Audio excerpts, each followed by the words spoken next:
Good morning. I hope you're having a great and happy 4th of July, American Independence Day. A tremendous, great day to be celebrated by all. I feel very blessed as the son of two immigrants who fled the Nazis and persecution to be able to build a life together as two orphans in America. And almost 60 years later, I see the dream and the family that they've built, 8 healthy children, many grandchildren, and I am grateful to be able to live in our amazing country. But in America on July 4th, people make barbecues and they make parties and they have drinks and there's fireworks and they go to the beach. Well, today in Boston, no one's going to the beach due to the weather, but that's the way we celebrate. But I think that if America took a page out of the book of the Jewish people and celebrated independence the way we celebrate our own independence on Passover, freedom from Egypt, it would be very meaningful. Because I think one of the things that Americans are lacking today is the understanding of the sacrifice that the founders of our country made to come live in this great, true, free country. Whereas it says in the Constitution, we are endowed by the Creator with the inalienable rights of freedom, pursuit of happiness. There's a story with Ben-Gurion, who was the first prime minister of Israel. When he went in 1936, there was a Peel Commission in England to decide what to do with Palestine and if it should become a Jewish state, if it should be a state of Palestinians, if the British should leave. And Ben-Gurion went to plead the Jewish people's case. And Ben-Gurion, who was not an observant Jew, he was not religious in any way, came to the Peel Commission with a big Tanakh. A Tanakh is the Jewish book of the Bible, the prophets, and the scriptures. And he says, and this was the speech he gave. He says, 300 years ago, this is 1936, he says, you guys had the Mayflower, which landed in Plymouth Rock, which is one of the greatest events in England, in America. And he says, it's something that impacted the lives of all of you here today. He says, tell me, do you guys know who was the captain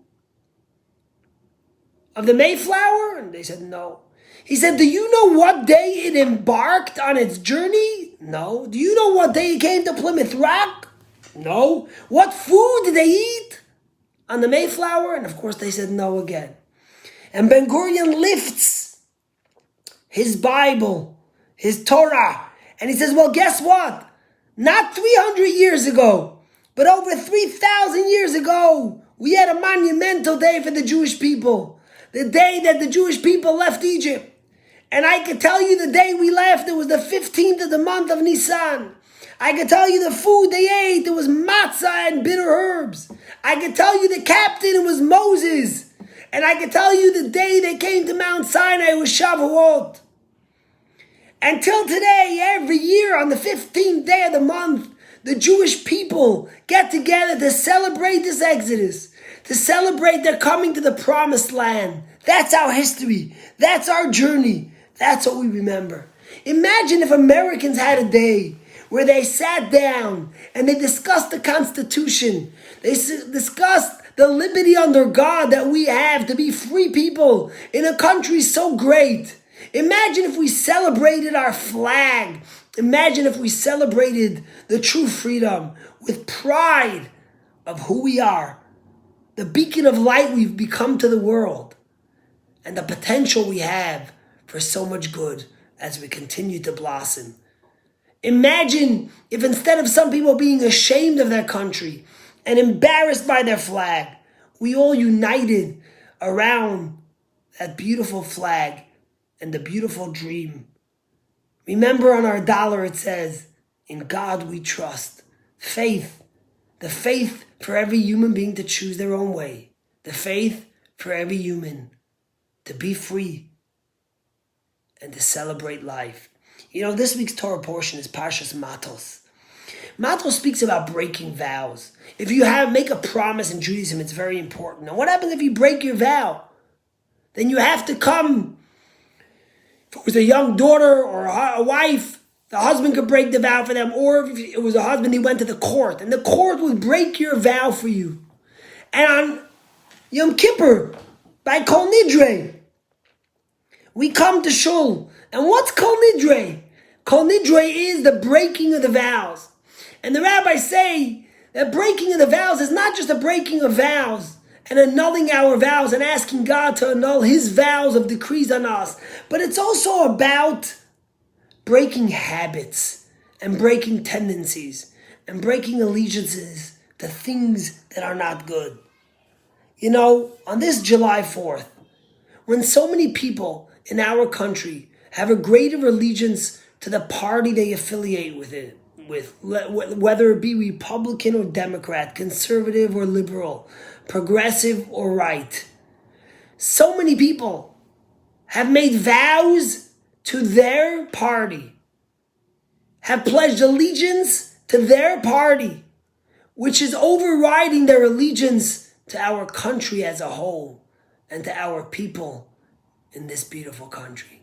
Maybe the day has come for us to break our vows to our parties, to break our pledges of allegiance. Imagine if you are affiliated with a party that does something that's racist, that's anti-Semitic, that's bullying, and you don't want to stand up to your party because you're affiliated to that. How sad is it when party comes before country? On this Independence Day, as we celebrate this great country, as the Rebbe always called it, Chasidei Umay Sa'olam, the country, a nation of tremendous and abundance of kindness and giving and sharing. If we all pledge to put our country before our party, to stand up to bullies within our own party that intimidate, that are anti-Semitic, or that are racist, and say enough is enough. I am affiliated with my country. I pledge allegiance to the Constitution and to our party. And that always comes first. God bless you. May it be a happy 4th of July. May you celebrate the gifts this country has given to so many. The dreams that has allowed us to become the people we are. The freedom to celebrate Judaism. To walk in the street with a kippah and tzitzit. And not to be scared.